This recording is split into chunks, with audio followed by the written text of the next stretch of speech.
Hello? Oh shit, nothing. What you got going? Oh shit, at the house, nigga birthday today. Oh no, I ain't got no plans. What you say I could?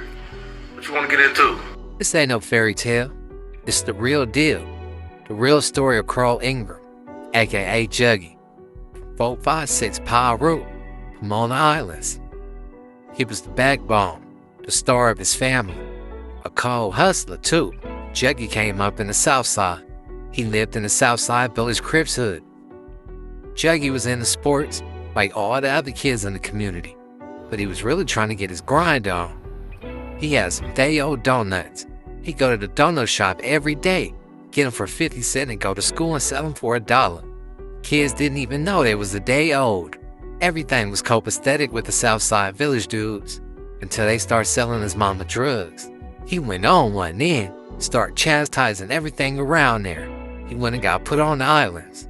When he got put on, he was a little Chip. That's his big homie right there in the wheelchair. Little Chip was running around doing this stuff, kicking up dust in Pomona, making a name for himself. But his big homie did bump. Allegedly, he was involved with a homie getting knocked down. That's when he shook the name off, and he became Juggy. Juggy had already had kids, and he was full-fledged in the streets too. A real day-to-day father, not just a weekend pops. He threw events for the hood too. He wasn't no party bud either. I'm talking real events.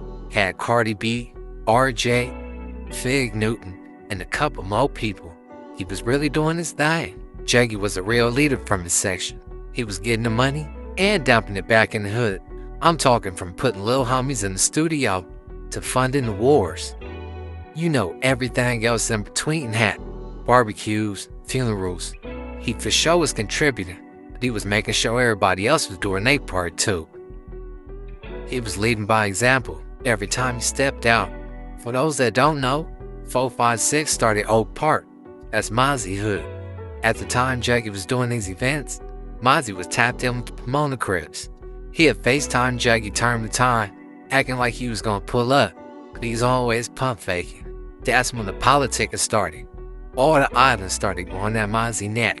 All those events he was having, Mozzie never pulled up, but he had everybody else coming through.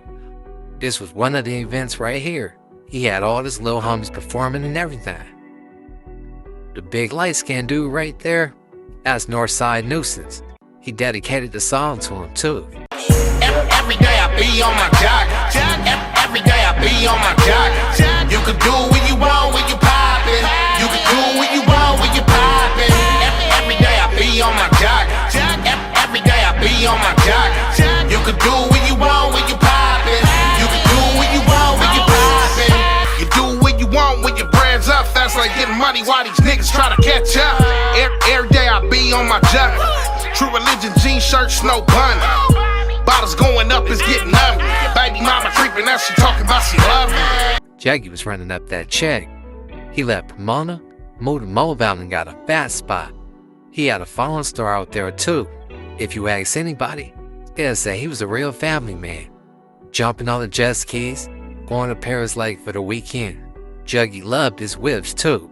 He stayed grabbing the old school, smashing all through the islands. Vassar, Lovejoy, wherever.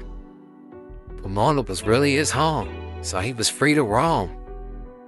Juggy was one of the first ones in his generation to really open the dope game up. He was messing with everybody. As long as you was solid and you had your money right, you can come and shop with him. He was a big weight hustler, not no 20-ups or nothing like that. We talking Popeye, KFC, Donahue's, real chickens. Now, of course, everything ain't gonna be smooth selling. He had some minor run-ins with the law, but nothing like this 2008 indictment. Like I said, he was dealing with a little bit of everybody. So it was Crips and Hispanics on this case. Everybody wasn't from the islands, but it was 23 defendants total. One of the guys listed on the case was from Trey 57. They say blue and red make green, but when them people came, they came hard. The FBI, DEA, ATF, and PPD collaborated. Out of one of those 23 people, you knew somebody was bound to slip up. One dude sold a whole key to an undercover. I don't think it was at one time. They probably was doing controlled buys, or something to that extent, had him under surveillance, but it for sure was a key. They accused him of participating in a drug ring that was trafficking the cocaine, the hard candy, and the weed. Juggy had to go on vacation. He sat down in the feds for a minute. When he went down, he had a few baby mamas. Two of them which was best friends. Let's just call the best friend Lisa. Juggy was still calling Lisa from the feds, like, hey, what up? What you got going on? She'd say one thing and be doing the other. He'd talk to his homies like, what? Oh, you just seen her over there? She just said she was at the house. Saw all the creeping and lying was going on before he touched down. When Juggy died, her name landed in the hat. She was already moving funny. People started chastising her. She was too comfortable doing crazy stuff, so the islands didn't hesitate to look at her sideways. Lisa was tripping, playing with his money and everything, thinking he wasn't gonna notice. Juggy had plans, real plans. He wrote a lot of stuff down. He wanted to start a senior citizen home, open a recording studio up. He motivated his son to start rapping too. He was trying to start an ink pen company too. Gotta make that money work, man. Mailbox money for real. He definitely had plans to take the party events to the next level. Juggy was a big thinker, a heavy thinker too. To get some of them thoughts off his mind, he had a diary. He'd just open it up and get the pen in. Family drama, his ops. Whatever he had to get off his mind, he was putting on that paper. Juggy was all about the details. It had to be precise. He had just grabbed the SS before his untimely demise. He was finna hit the streets and tear it up for sure. On September 25th, 2016, he was at the Carousel Mall in San Bernardino. He pulled up for the weekly car show.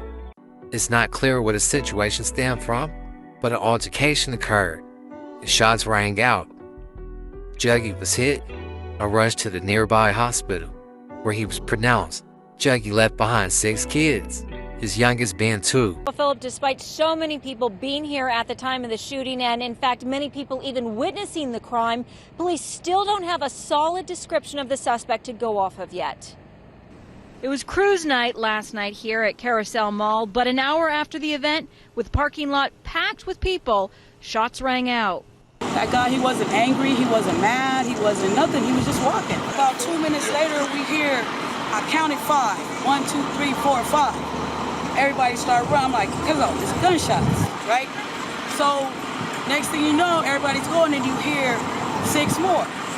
Then you hear 4 more. And the family of Ingram telling me, though, that he leaves behind 6 children, the youngest just 2 years old.